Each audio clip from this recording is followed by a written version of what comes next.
Railway मंत्री अश्विनी वैष्णव यांनी railway ticket रद्द करण्याच्या नियमांमध्ये मोठे बदल जाहीर केले आहेत। त्यानुसार रेल्वे सुटण्याच्या वेळेच्या 8 तास आधीपर्यंत तिकीट रद्द केल्यास तुम्हाला कोणताही परतावा मिळणार नाही। यापूर्वी हा कालावधी 4 तास होता। नवीन परतावा स्लॅब कसा असणार आहे त्याकडे देखील एकदा नजर टाकूया।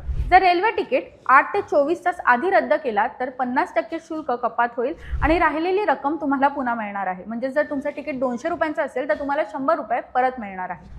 24 ते 72 तास आधी तिकीट रद्द केल्यास रकमेतून 25% कपात होणार आहे आणि जर तिकीट 72 तास पूर्वी रद्द केला तर तुम्हाला निश्चित शुल्क वजा करून राहिलेली रक्कम परत मिळणार आहे। हे बदल दलालांकडून होणारा काळा बाजार आणि शेवटच्या क्षणी तिकिटांची विक्री रोखण्यासाठी करण्यात आले आहे। याशिवाय काउंटरवर घेतलेल्या तिकिटांसाठी प्रवासाच्या 30 मिनिटं आधीपर्यंत श्रेणीवर्धन म्हणजेच तिकीट अपग्रेड करता येणार आहे। पण एक लक्षात ठेवा, ही सुविधा ऑनलाईन तिकिटांसाठी नाही। तसंच बोर्डिंग पॉईंट बदलण्याची मुभा देखील आता प्रवासाच्या 30 मिनिटं आधीपर्यंत देण्यात आली आहे।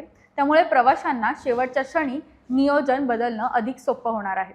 हा व्हिडिओ कसा वाटला आम्हाला कमेंट करून नक्की सांगा आणि अशाच व्हिडिओसाठी आम्हाला फॉलो करायला विसरू नका।